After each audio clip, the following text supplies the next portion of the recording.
யாருமே எதிர்பார்க்காத ஒரு நேரத்தில் எதிர்பாராத ஒரு சம்பவம் அப்படின்னா விராட் கோலியோட ரிட்டையர்மெண்ட் அப்படின்னே வந்து சொல்லணும். So T20 world cup 2024 win பண்ணதுக்கு அப்புறமா ஸோ நமக்கு கிடைச்ச ஒரு நியூஸ் அப்படின்னா அது ரோஹித் சர்மாவோட retirement. But T20 world cup 2024 final match முடிஞ்ச உடனே ஸோ விராட் கோலி அவரோட ரிட்டையர்மெண்ட்டை அவர் man of the match award வாங்கின உடனே சொல்லிட்டாரு. ஸோ இதுதான் வந்துட்டு என்னுடைய லாஸ்ட் T20 வேர்ல்டு கப். இதுக்கப்புறம் யங்ஸ்டர்ஸ் இந்த இடத்த வந்துட்டு கண்டிப்பாக நல்லா யூட்டிலைஸ் பண்ணிப்பாங்க அப்படின்னு நான் நம்புறேன் அப்படிங்கிற மாதிரி ஒரு விஷயம் அந்த ஒரு காட்டான எஸ்எஸ்சி ஜெய்ஸ்வால் கிட்ட அவர் கொடுத்துட்டு போறாரு அப்படின்னு தான் வந்து சொல்ல முடியும்.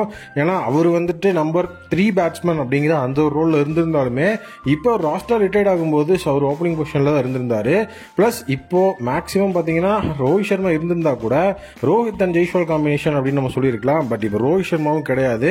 ஸோ இந்தியாவோட நட்சத்திர ஓப்பனிங் பேர் T20 இருந்து இப்போ ரிட்டையர்ட் ஆயிட்டாங்க. ஸோ இப்போ அந்த ஓப்பனிங் அப்படிங்கிற அந்த ஒரு இடம் யாருக்கு போக போகுது அப்படிங்கிற ஒரு விஷயம் தான்.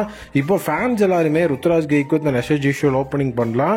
ஸோ அவங்கள நம்ம டெவலப் பண்ணலாம். நெக்ஸ்ட் ரோஹித், அதுக்கப்புறம் நம்மளுடைய விராட் கோலி அப்படிங்கிற மாதிரி அந்த மாதிரி டெவலப் பண்ணலாம் அப்படிங்கிற மாதிரி சொல்லியிருக்காங்க. மேட்சை பொறுத்த வரைக்கும் சும்மா வந்துட்டு லீக் மேட்ச்ல ஆடுறாங்களா கோலி. ஸோ டோட்டலா வந்துட்டு மெயின் மேட்ச்ல ஆடி மாஸ் காட்டு வர்றா அப்படிங்கிற மாதிரி. ஸோ கோலி எப்பவுமே வந்துட்டு அந்த ஒரு ஹை பிரஷர் கேம் அப்படின்னா அவரு வேற லெவலில் ஜொலிப்பாரு.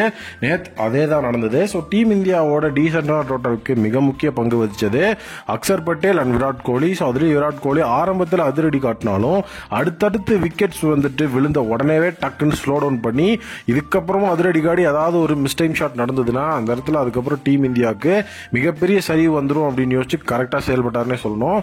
ஏன்னா அடிக்க போய் தான் எல்லாருமே வந்து அவுட் ஆனாங்க. ஈவன் ரிஷப் பண்ட்லாம் எதுக்காக அந்த ஷாட் ஆடினாரு அப்படின்னே தெரியல. ஸோ சூரியகுமார் யாதவும் அந்த இடத்துல சடனாக டக்குன்னு அவுட் ஆக அவ்வளோதான் டீம் இந்தியாவோட சோழி முடிச்சா அப்படிங்கிற மாதிரி நிறைய பேர் சொல்லியிருந்தாங்க. பட் விராட் கோலி நீட்டாக நின்ட்டாரு. அண்ட் அடுத்ததான் நம்ம இந்த வேர்ல்டு கப்போட ஃபைனல்ஸில் நம்ம வெற்றியை பற்றி பேசணும்னா கண்டிப்பாக இந்த ஒரு விஷயத்தை பற்றி நம்ம பேசாமல் இருக்கவே முடியாது. சூரியகுமார் யாதவோட கேட்ச். ஸோ ஒரு கட்டத்தில் வந்து பார்த்தீங்கன்னா ரன் பால் அப்படிங்கிற சுச்சுவேஷனுக்கு வந்ததுக்கப்புறம் மேட்ச் இந்தியாவோட கையில் கிடையாது. ஏன்னா வந்துட்டு அந்த இடத்துல மில்லர் அப்படிங்கிற அந்த ஒரு பிளேயர் இருக்கார். என்னதான் வந்துட்டு நான் ஸ்ட்ரைக்கர்லேயே அவர் இருந்திருந்தாலும் அவருக்கு மாட்டினா 3 பால்ல மேட்சை முடிச்சிருவாருங்கிற சுச்சுவேஷன்ல. ஸோ அந்த ஒரு மேட்ச் இருந்தப்போ கண்டிப்பா அவர் பெரிய ஷாட்ஸுக்கு போய், ஏன்னா வந்து அவர் பெரிய ஷாட்ஸுக்கு போய் தான் ஆகணும். ஏன்னா பின்னாடி இருக்கிறவங்களும் வந்து பாத்தீங்கன்னா பவுலர்ஸ் ஆல்மோஸ்ட் அது 6 தான். 99.1% அது 6. பட் கரெக்டாக ஒரு எக்ஸ்ட்ராடினரியான ஃபீல்ட் பிளேஸ்மெண்ட், ஒரு நல்ல ஒரு ஃபீல்டிங்.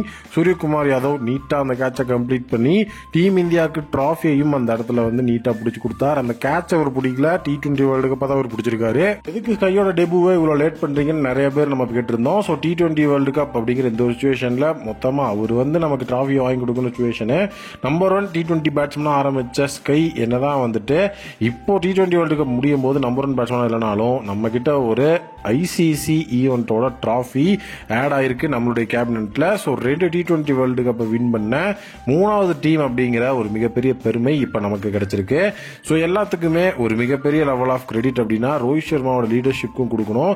ஏன்னா அவருடைய அந்த லீடர்ஷிப் எத்தனையோ தடவை வந்து பார்த்தீங்கன்னா டீமோட காம்பினேஷனை மாற்றுங்க, இந்த இடத்துல இந்த சேஞ்ச் பண்ணுங்க, அதை பண்ணுங்க, இதை பண்ணுங்கன்னு எத்தனையோ ஒரு மிகப்பெரிய ஆஃபர்ஸ் அண்ட் அது மட்டும் இல்லாமல் விஷயங்கள் வந்தாலும் அது எதுக்குமே காது கொடுக்காம ஸ்குவாட் செலக்ஷன்ல இருந்து இந்த ஃபைனல் மேட்ச் வரைக்கும் அவருடைய பிரில்லியன்டான கேப்டன்சி, அது மட்டும் இல்லாமல் விராட் கோலியோட அசிஸ்ட் மூலியமா டீம் இந்தியா இப்போ இந்த ஒரு மேட்சை வின் பண்ணிட்டாங்க. இதுக்கப்புறம் வந்துட்டு Virat Kohli IPL ஆடுவாரா, IPL retirement ஆயிடுவாரா நிறைய பேர் கேட்டுட்டு இருக்கீங்க. கண்டிப்பாக விராட் கோலி ஐபிஎல் ஆடுவார், ரிட்டையர்மெண்ட் அனௌன்ஸ் பண்ண மாட்டாரு. ஸோ அதற்கான டீடைல் வீடியோவை வித் ஸ்டாட்ஸோட அவர் ஏன் வந்துட்டு ஐபிஎல் ரிட்டையர்மெண்ட் கூடியவர்கள் ஆக மாட்டார் அப்படிங்கிறதையும் இந்த இடத்துல நான் வந்துட்டு உங்களுக்கு பதிவிடுறேன். நெக்ஸ்ட் வீடியோவில் அதை பற்றி டீட்டெயில் நான் வந்துட்டு உங்களுக்கு டிஸ்கஸ் பண்ணுறேன். Thank you, take care and bye bye.